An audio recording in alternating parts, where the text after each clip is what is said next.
Assalamualaikum warahmatullahi wabarakatuh. Waalaikumsalam warahmatullahi wabarakatuh. Alhamdulillah. Alhamdulillahirabbil alamin. Wa bihi nasta'in 'ala umuri waddin.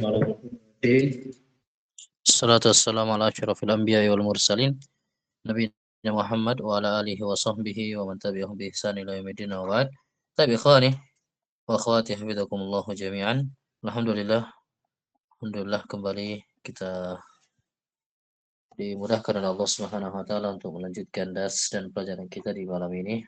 Insyaallah taala dalam mengkaji sebuah risalah, sebuah kitab oleh Fadilatul Syekh Abdul Razzaq bin Abdul Muhsin Al-Badri hafizahullah taala, yaitu kitab Asyrul Mujibatul Lin-Najah, 10 faktor dan jalan keselamatan.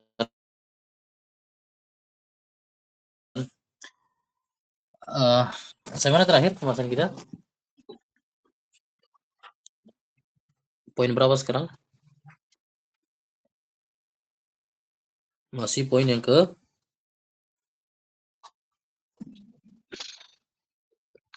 ya? Ya, masih di poin yang ke-8, jalan keselamatan yang ke-8. Al-mujibut tsamin, ya, jalan keselamatan yang ke-8 yaitu al-hadzaru minal ujubi wal igtirar. Berhati-hati atau mewaspadai diri dari sifat ujub dan igtirar, ini tertipu pada diri sendiri. Baik. Ini sudah kita bahas panjang ya mengenai ujub. Kemudian kita sudah jelaskan juga terkait dengan definisi dari ujub, ya, apa itu ujub dan bagaimana ujub itu merupakan penyakit yang sangat berbahaya, bahkan di antara penyakit yang bisa merusak dan menghancurkan amalan orang-orang yang beriman. Taib, ikhwani, hafizakumullahu jami'an. Kita lanjutkan dari ucapan penulis. Kata beliau, "Faminan nasi man takunu 'indahu a'malun shalihatun wa ta'atun mutanawwi'atun fayadkhulu 'alaihi syai'un minal ghurur awil 'ujub wa yarkanu ila 'amalihi fayahliku bidzalika wa yahbitu 'amaluhu kullu." Taib, kata beliau, di antara manusia ada yang mereka memiliki amalan-amalan saleh. Mereka memiliki amalan-amalan saleh yang banyak, ya, dan memiliki ketaatan mutanawwi'at, yakni ketaatan yang bermacam-macam. Ya, Masya Allah, dia beramal saleh, dia melakukan berbagai macam ibadah dan ketaatan, dia memanfaatkan waktu-waktu, ya, bahkan waktu-waktu terbaik, ya, seperti di hari-hari ini, hari-hari terbaik, dia memanfaatkan waktunya untuk melakukan amalan saleh, ketaatan, ibadah. Ya begitu banyak. Namun sayang, kata beliau, fayadkhulu alaihi syai'un minal gurur awil ujub. Kemudian masuk kepadanya sedikit, ya, tidak banyak, sedikit dari perasaan bangga dan perasaan ujub. Dia merasa bangga dengan amalannya. Dia merasa hebat, terpukau, ya, tertipu dengan amalannya sendiri. Ya, karena masih ingat definisi dari ujub, ya. Ya, ujub itu adalah seorang menyekutukan Allah dengan dirinya sendiri. Ya, dia sekutukan Allah dengan dirinya sendiri. Dia menganggap bahwasanya amalan yang dia lakukan, ibadah, ketaatan yang berhasil dia lakukan itu semata karena usahanya, semata karena perbuatannya, semata karena, ya, kecerdasannya, kejeniusannya. Ya, dia tidak menganggap bahwasanya pencapaian dia itu karena Allah Subhanahu wa taala. Dia tertipu.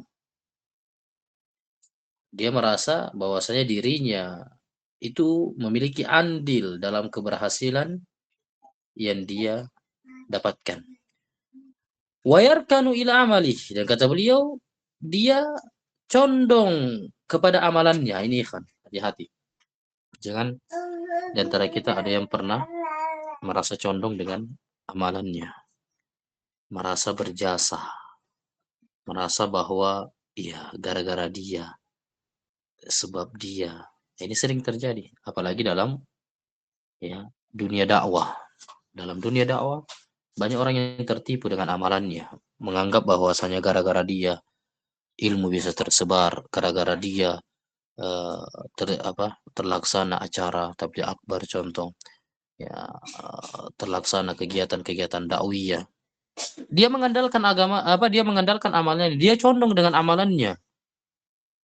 Allahu musta'an. Fayahliku bidzalik.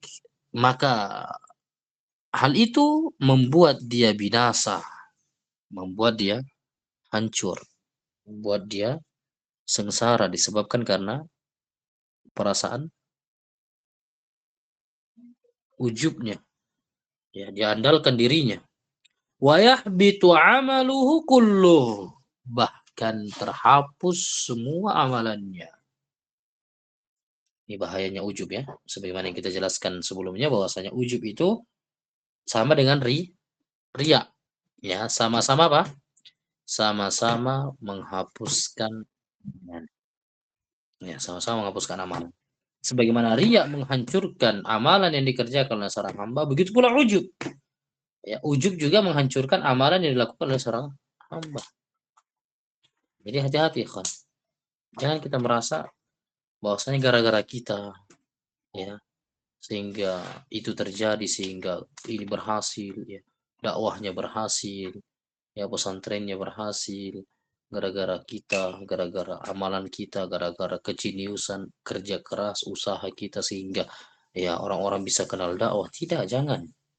Semua karena hidayah dari Allah Subhanahu wa taala. Ya. Makanya para ulama menyebutkan agar kita bisa selamat dari ujub ini, nanti juga akan dijelaskan oleh beliau.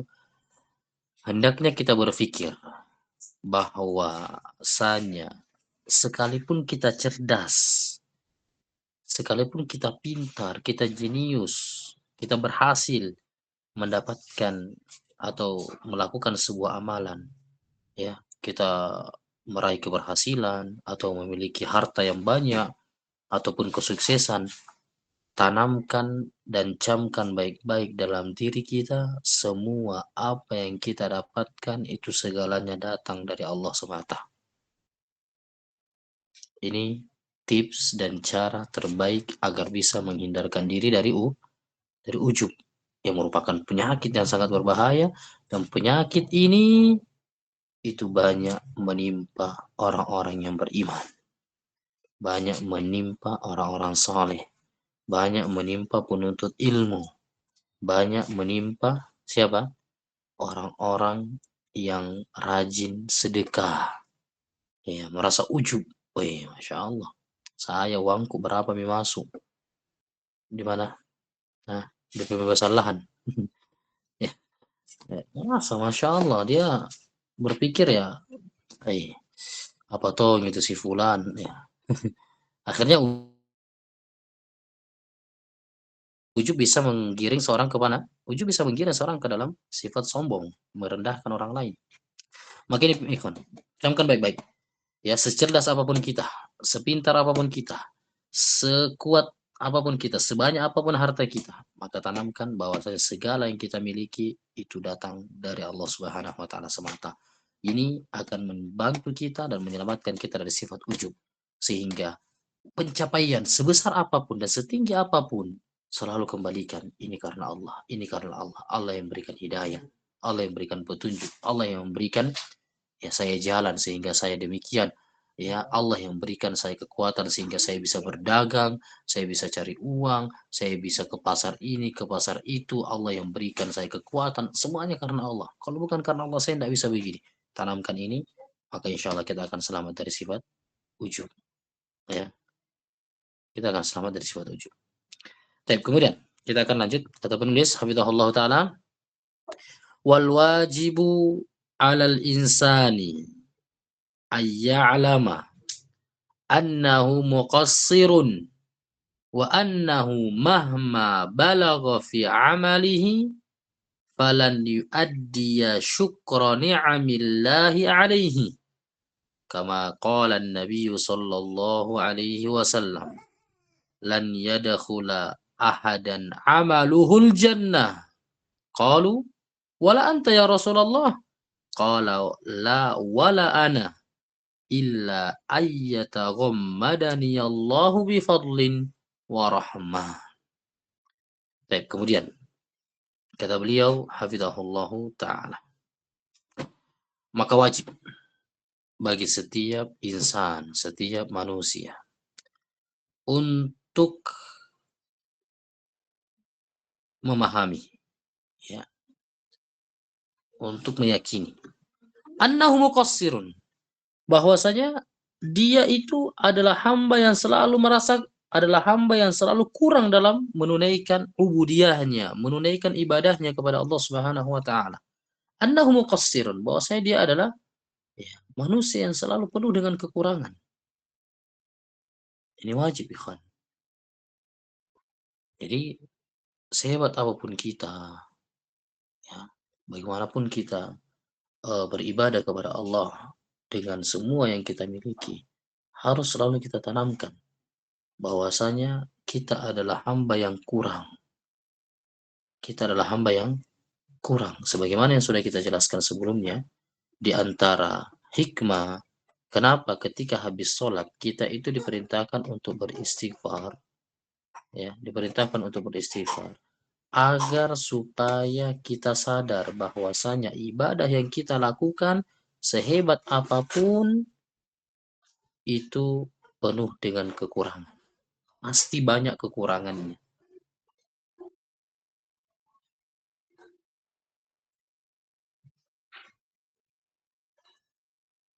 Pasti banyak kekurangannya. Maka ini, kata beliau, wajib bagi setiap manusia untuk memahami bahwasanya dia adalah hamba yang penuh dengan kekurangan. Ya. Sehebat apapun dia, secerdas apapun dia, sebanyak apapun harta yang dia berikan, dia sudah sumbangkan di jalan Allah, yakinilah bahwasanya kita penuh dengan kekurangan. Baik. Kemudian kata beliau, wa annahu mahma balagha fi amalihi. Bagaimanapun dia berusaha sampai, ya, di dalam menunaikan amalannya, falan yu'addiya syukra ni'amillahi alaihi. Sungguh dia tidak bisa menunaikan kesyukurannya akan nikmat Allah kepadanya. Jadi gini, kawan. Ya, kata para ulama, Allah Subhanahu wa taala memberikan kepada kita nikmat.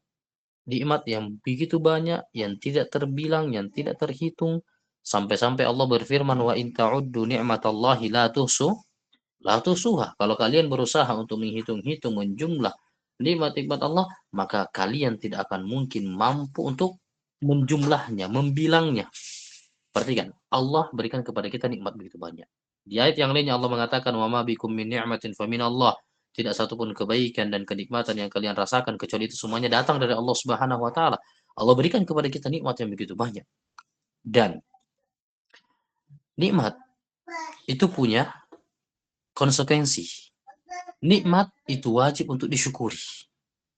Ya, nikmat itu wajib untuk disyukuri. Di antara bentuk kesyukuran kita adalah kita menunaikan ibadah kita kepada Allah. Bahkan itu bentuk kesyukuran tertinggi adalah kita beribadah kepada Allah. Sehingga sehebat apapun ibadah yang kita lakukan, sekuat apapun ibadah yang kita lakukan, tidak bisa membayar semua nikmat yang Allah berikan kepada kita. Tidak bisa dibandingkan dengan semua kenikmatan yang Allah Subhanahu wa taala berikan kepada kita. Tidak bisa menunaikan kesyukuran yang seharusnya yang kita lakukan kepada Allah. Kesyukuran yang harusnya kita tunaikan kepada Allah Subhanahu wa taala. Sebanyak apapun kita beribadah. Bahkan siang malam kita beribadah, ya, dari pagi bahkan begadang kita beribadah kepada Allah, tidak bisa menunaikan kesyukuran kita secara sempurna kepada Allah Subhanahu wa taala. Bahkan kata para ulama bahwasanya ketika Allah memberikan kita nikmat untuk bersyukur, maka hidayah untuk bisa bersyukur ini itu juga nikmat yang wajib untuk disyukuri. Paham maksudnya? Jadi gini, Allah berikan kita hidayah untuk bisa bersyukur. Hidayah ini nikmat bukan? Nikmat.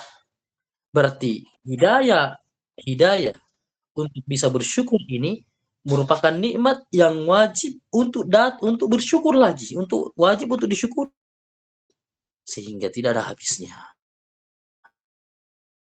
Syukuran kita dengan sempurna kepada Allah. Ya, tidak ada henti-hentinya kita terus bersyukur kepada Allah sehingga jangan pernah ada orang yang merasa besar dengan amalannya. Jangan di antara kita ada yang merasa bangga dengan amalannya. Karena sebanyak apapun dia beramal, dia tidak akan mungkin bisa menunaikan kesyukurannya kepada Allah dengan sempurna. Kemudian kata beliau, kama qala Nabi sallallahu alaihi wasallam, sebagaimana Nabi kita sallallahu alaihi wasallam sampaikan dalam haditsnya, la yudkhila ahadan amaluhul jannah. Tidak seorang pun di antara manusia ada yang bisa dimasukkan ke dalam surga dengan amalannya. Nikmat surga itu ikhwan, nikmat yang sangat luar biasa. Nikmat yang tiada taranya, nikmat yang kata Nabi SAW dalam hadits qudsi, a'dattu li ibadiyas salihina ma la 'ainun ra'at, ma la 'ainun ra'at. Kata Nabi SAW, Allah Subhanahu wa taala berfirman bahwasanya saya siapkan untuk hamba-hambaku yang saleh dalam surga kenikmatan yang tidak pernah dilihat oleh mata. Wala udhunun sami'at, kenikmatan yang tidak pernah didengar oleh telinga. Bahkan wala khatara ala qalbi bashar, bahkan kenikmatan surga adalah kenikmatan yang tidak pernah terbetik di dalam hati seorang manusia siapapun dia. Itu kenikmatan surga, luar biasa. Ya, dan kenikmatan surga ini tidak ada nilainya. Kenikmatan surga itu tidak bisa dibandingkan dengan amalan kita yang sangat sangat sangat sedikit. Sehingga amalan kita tidak ada nilainya kalau mau dibandingkan dengan surga. Tidak bisa membeli surga. Sehebat apapun kita beramal, tidak bisa beli surga. Mahal itu surga ya kawan. Ya jangan pernah bangga, saya sudah banyak bersedekah. Saya di 10 hari terakhir 10 hari pertama Dzulhijjah ini puasa terus. Baca Quran terus. Bahkan ya mungkin adanya itikaf, Allah. Ya, merasa bangga dengan amalannya. Bacaan Al-Qur'annya Masya Allah sudah banyak. Bahkan merasa bahwasanya dia masuk surga dengan dia bisa membeli surga dengan amalnya. Tidak, kata Nabi, la yudkhila ahadan amaluhul jannah. Tidak ada seorang pun yang bisa membeli surga dengan amalannya. Masuk surga gara-gara amalannya. Tidak ada yang bisa. Qalu, para sahabat mengatakan, wala anta ya Rasulullah. Bahkan engkau ya Rasulullah tidak bisa masuk ke dalam surga disebabkan karena amalan. Perhatikan. Ya. Ada yang lebih hebat dari Nabi? Siapa orang yang lebih hebat amalannya dari Nabi? Ada yang bisa menandingi amalannya Nabi? Tidak ada. Nabi adalah manusia yang paling bertakwa, manusia yang paling taat, manusia yang paling luar biasa amalan solehnya. Selevel dan sederajat Nabi saja tidak bisa membeli surga dengan amalannya. Lalu kita, amalan sudah sedikit, dosa banyak, terus menganggap diri kita sudah soleh, menganggap diri kita sudah bertakwa. Allahul musta'an, nasallallahu alaihi. Nabi, kata Nabi, wala ana, bahkan saya tidak. Amalan saya tidak bisa membeli surga. Illa, kecuali kata Nabi, ayyataghammadani Allahu bifadli wa rahmah. Allah menutupi saya. Maksudnya, Allah menutupi, ya, melimpahkan karunia dan rahmatnya kepadaku, sehingga dengan karunia dan rahmat Allah Subhanahu wa taala itulah kita bisa masuk, ya, beliau dan juga kita seluruhnya insyaallah taala bisa masuk ke dalam surga itu dengan rahmat Allah Subhanahu wa taala dan karunia-Nya. Maka ini ikhwani wa akhwati hafizakumullah jami'an, pelajaran penting dan pelajaran berharga bagi kita semua, ya, bahwasanya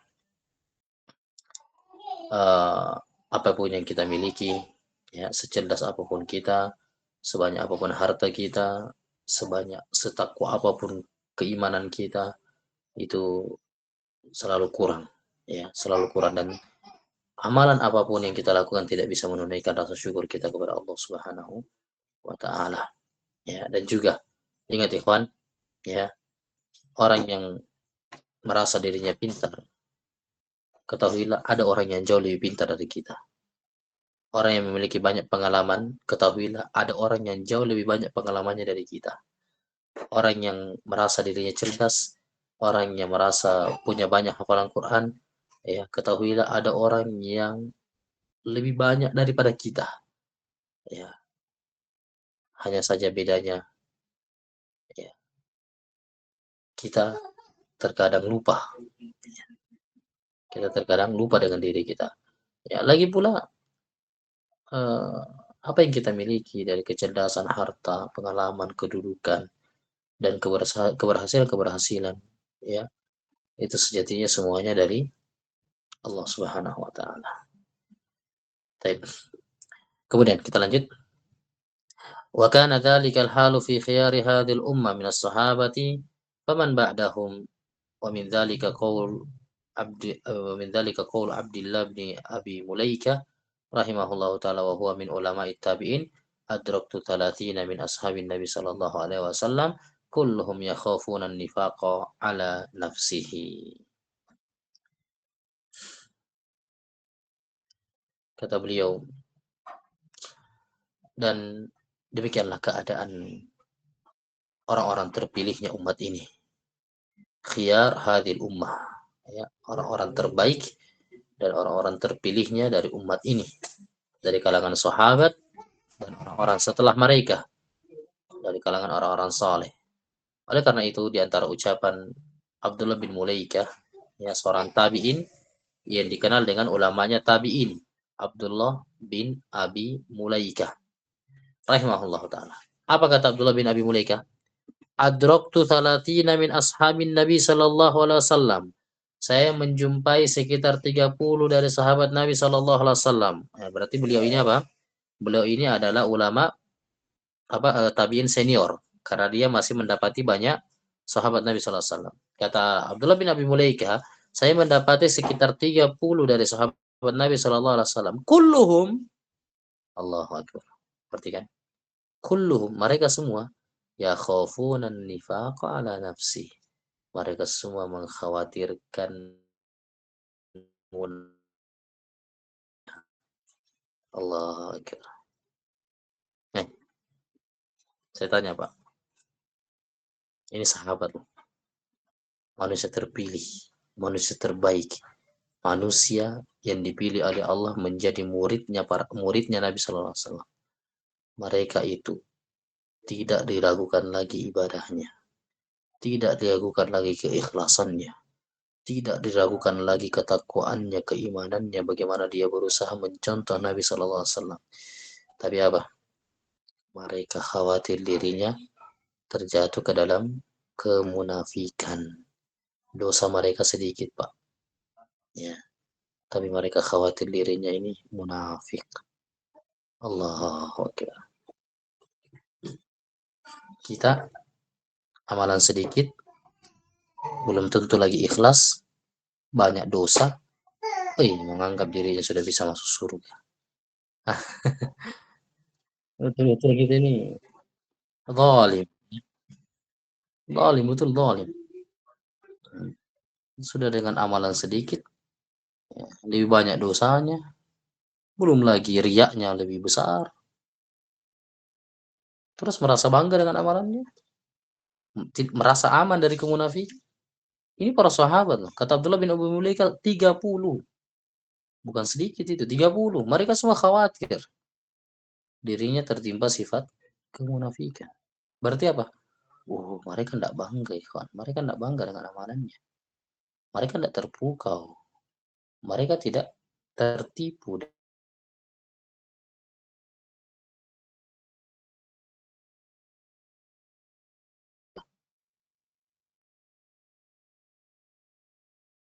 Ya, untuk bangga dengan amalannya, iya, secara logika ya harusnya mereka lebih layak bangga karena mereka ya murid langsungnya Nabi Shallallahu Alaihi Wasallam, manusia-manusia terpilih, manusia yang telah mendapatkan rekomendasi langsung dari Allah dan Rasulnya, radhiyallahu anhum wa radu'an.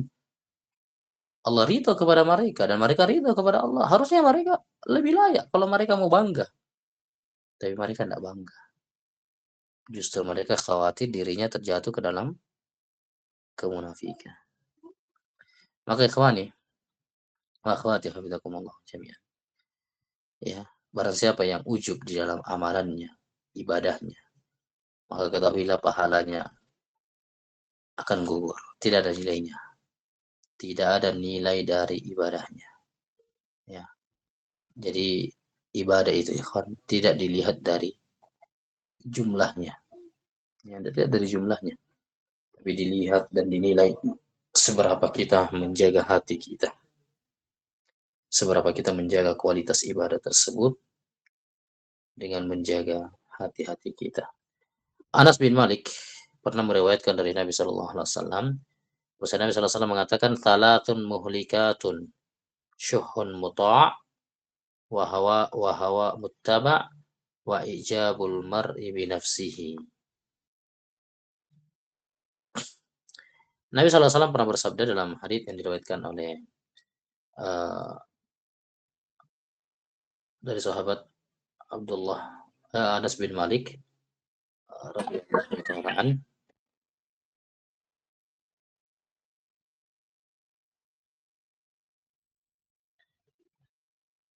Ia diriwayatkan oleh Imam Al-Baihaqi, kata Nabi Shallallahu Alaihi Wasallam, "Salatun muhlikat."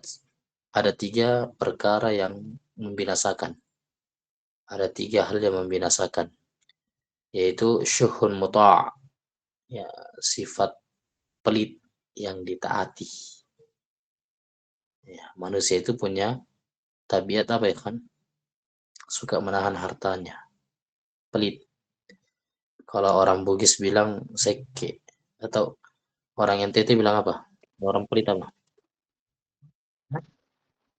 Seke.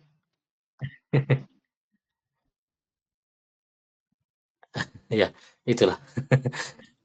Intinya kikir ya, kikir ya. Ya, kata Nabi ada 3 sifat yang membinasakan. Ada 3 sifat yang membinasakan. Ada 3 perkara yang membinasakan. Yang pertama adalah sifat pelit yang ditaati. Ya, manusia itu punya tabiat suka menahan nikmat yang dia miliki. Tidak suka berbagi. Ya, kecuali bagi mereka yang dirahmati oleh Allah Subhanahu wa taala. Tapi asalnya manusia itu apa? Pelit. Maka siapa yang mentaati sifat pelitnya, maka itu diantara sifat atau perkara yang membinasakan dia.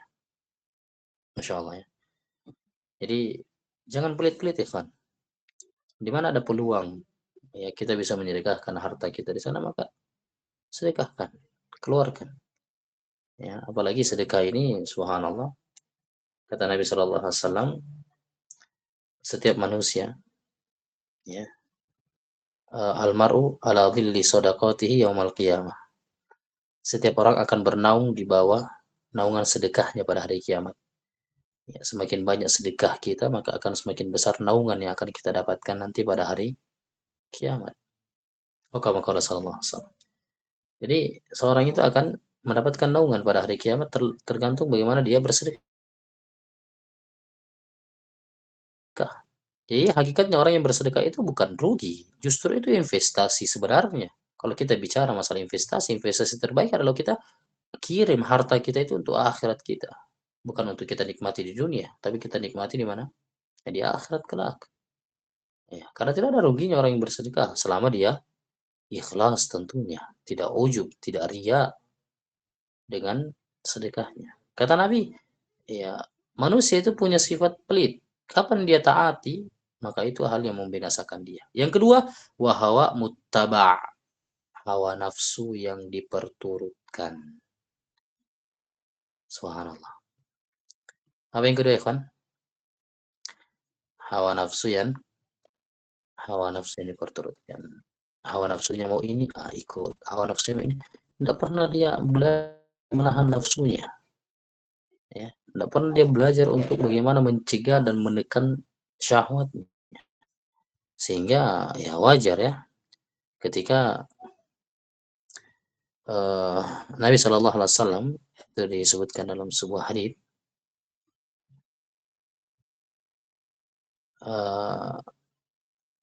kata Nabi Shallallahu Alaihi Wasallam bahwasanya jihad ya, afdalul jihad ayyujahidal mar'u nafsahu aw hawahu, kama qala sallallahu alaihi wasallam. Ya, bahwasanya jihad yang paling besar itu, jihad yang paling berat adalah jihad melawan diri sendiri, jihad melawan nafsu sendiri. Itu jihad yang paling besar, jihad yang paling berat. Jihad melawan nafsu sendiri. Maka siapa yang mengikuti hawa nafsunya, ya, memperturutkan, maka itu di antara perkara yang membinasakan. Kemudian yang terakhir kata Nabi, wa ijabul mar'i binafsihi, di antara hal yang membinasakan adalah seorang merasa bangga dengan dirinya sendiri. Nah, ini syahidnya, ini inti pembahasan kita, ini poin pembahasan kita, ya. Jadi kata Nabi, di antara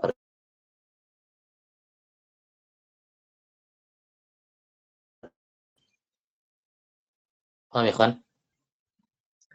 Jelas ya? Jadi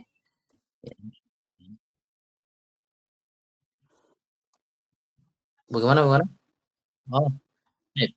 Yang Ya, yang ketiga kata Nabi SAW, wa ijabul mar'i binafsih, seorang merasa bangga dengan dirinya sendiri. Seorang merasa bangga dengan dirinya sendiri. Ini syahidnya, ini poin pembahasan kita, ini intinya, ya, bahwasanya kata Nabi ada tiga hal yang membinasakan.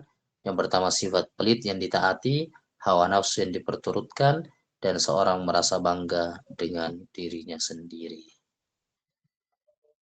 Allahumma musta'an, nasallallahu alaihi wasallam. Semoga Allah Subhanahu wa taala melindungi kita dari sifat ujub ini, ya, sifat yang membahayakan, sifat yang bisa menghancurkan dan menghapuskan serta meluluh lantahkan semua amalan-amalan yang pernah kita lakukan.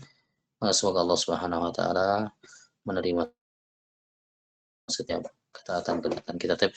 Itu dulu ikhwan untuk malam ini, semoga ada manfaatnya. Insyaallah taala kita akan lanjutkan di pertemuan berikutnya. Ya, mohon maaf ya, belakang ini saya sibuk sekali urus kurban soalnya. Ya, sekali urusan ini. Ya, ini saja sekarang saya belum sampai di rumah ini, di rumahnya keluarga ini. Malam Jumat kita libur dulu. Insya Allah nanti selesai hari tasyrik baru kita lanjut ya. Selesai hari tasyrik baru kita lanjutkan lagi. Nah, ya, sibuk-sibuknya di situ. Eh, Barakallahu fiikum jami'an ikhwan. Ya. Eh, Subhanakallahumma bihamdik. Asyhadu an la ilaha illa anta astaghfiruka wa atubu ilaik. Wassallallahu ala nabiyina Muhammad. Alamin. Assalamualaikum warahmatullahi wabarakatuh. Waalaikumsalam.